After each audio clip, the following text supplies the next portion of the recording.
నమస్తే. Vijayawada sitting MP అలాగే తెలుగుదేశం పార్టీలో సీనియర్ నాయకులుగా ఉన్నటువంటి కేశినేని నాని దారిటు ఆయన పార్టీ మారుతున్నారు. తెలుగుదేశం పార్టీని వీడి వైఎస్ఆర్సీపీలోకి వెళ్తున్నారు.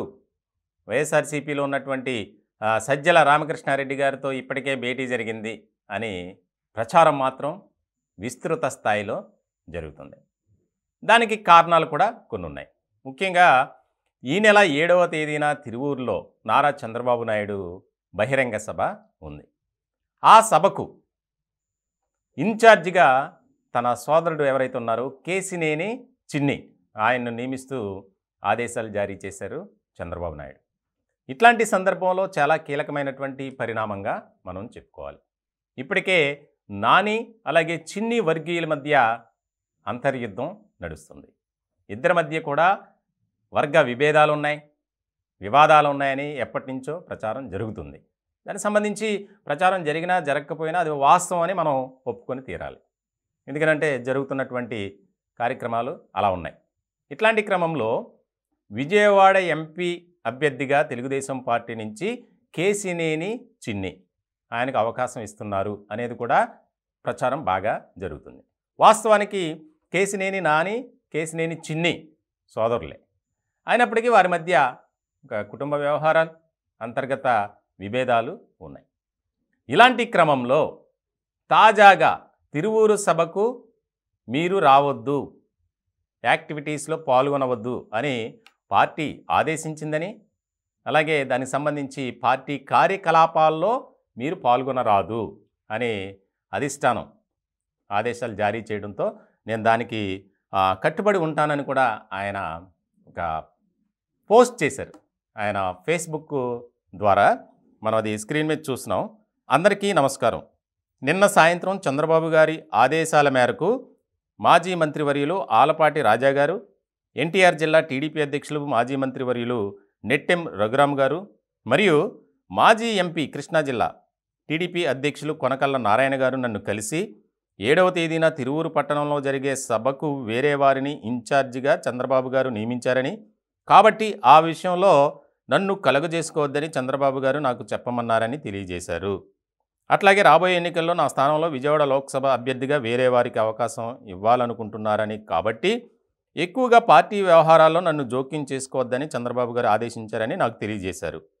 అధినేత ఆజ్ఞలను తూచా తప్పకుండా శిరసా వహిస్తానని వారికి నేను హామీ ఇచ్చాను. ఇప్పుడు ఈ పోస్ట్ చాలా కీలకమైనటువంటి పరిణామంగా చర్చ జరుగుతుంది తెలుగుదేశం పార్టీలో. ఎందుకనంటే ఇప్పటికే ఒక రకమైనటువంటి కోల్డ్ వార్ నడుస్తుంది కేశినేని నాని అండ్ కేశినేని చిన్నీల మధ్య. ఇలాంటి సందర్భంలో ఈ తాజాగా పెట్టినటువంటి పోస్టు మరింత కలవరాన్ని కలకలాన్ని కలిగిస్తుందనే చెప్పాలి. ఇప్పటికే కేశినేని నాని అభిమానులు కానీ అనుచరులు కానీ భారీ సంఖ్యలో ఆయన వద్దకు చేరుకొని పార్టీలో ఉండటం అవసరమా అని చెప్పి ఒక ప్రతిపాదన కూడా తీసుకువచ్చారని ప్రచారం బాగా జరుగుతుంది. ఇలాంటి క్రమంలో వాస్తవానికి తెలుగుదేశం పార్టీలో కేశినేని నాని కొనసాగుతారా లేదా వేరే పార్టీలో చేరతారా అనేది ఇక్కడ కీలకంగా మారింది. వాస్తవానికి తెలుగుదేశం పార్టీలోనే ఉంటాను అనే కొన్ని సందర్భాల్లో ఆయన స్పష్టంగా చెప్పారు. ఈ పోస్ట్ని బట్టి కూడా మనకి అదే అర్థమవుతుంది. కానీ ఇంటర్నల్గా ఏదో జరుగుతుంది, ఆయన పార్టీలోంచి బయటికి వస్తారు ఖచ్చితంగా అనేది బాగా వినిపిస్తుంది. ఇలాంటి క్రమంలో ఇక్కడ మరొక అంశాన్ని మనం చెప్పుకోవాలి. అదేంటంటే కేశినేని నాని కుమార్తెకు తెలుగుదేశం పార్టీ తరపున విజయవాడలో ఒక కీలకమైనటువంటి స్థానంలో ఎమ్మెల్యే అభ్యర్థిగా పోటీ చేసే అవకాశం కల్పిస్తున్నారు అనేది కూడా గత కొంతకాలం నుంచి వినిపిస్తుంది బాగా. ఎందుకంటే ఆమె కూడా తండ్రి బాటలోనే ప్రయాణం చేయటం, అలాగే కొన్ని కార్యక్రమాల్లో కూడా యాక్టివ్గా పాల్గొన్నారు నాని కుమార్తె. ఇట్లాంటి సందర్భంలో కేశినేని నాని పార్టీలోంచి బయటకు వస్తే పరిస్థితి ఏంటి? ఆల్టర్నేటివ్ ఏముంది? ఇప్పటికే సజ్జలతో ఆయన భేటీ అయినట్లు కూడా ప్రచారం జరుగుతుంది. ఒక పక్కన పోస్ట్ అధినేత ఆదేశాలను శిరసా వహిస్తాను అని చెప్తున్నారు. కానీ పరిస్థితి అలా ఉంటుందా? ఆయన ఒప్పుకున్నా ఆయన అభిమానులు కానీ ఆయన కుటుంబ సభ్యులు కానీ ఒప్పుకుంటారా? లేదా రాజకీయాలకి గుడ్ బై చెప్తారా? గుడ్ బై చెప్పే పరిస్థితి అయితే లేదు. పార్టీలో ఉంటే పార్టీలో అడ్జస్ట్ అవ్వలేరు.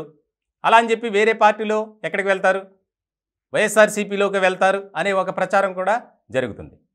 మొత్తానికి తెలుగుదేశం పార్టీలో ఆయన వాస్తవానికి ఆయన కెరీర్ చూస్తే కనుక 2008లో ప్రజారాజ్యం పార్టీలో ఆయన రాజకీయ ప్రవేశం జరిగింది. 3 నెలల్లోనే 2009లో తెలుగుదేశం పార్టీలో ఆయన చేరారు. 2014, 19లో ఆయన విజయవాడ ఎంపీగా భారీ మెజార్టీతో ఆయన గెలుపొందారు. కాబట్టి ఆయనకి ఒక మంచి పేరుంది విజయవాడ అభివృద్ధి పరంగా కానీ, అలాగే ఒక నాయకత్వ లక్షణాలు కలిగినటువంటి వ్యక్తి కేశినేని నాని.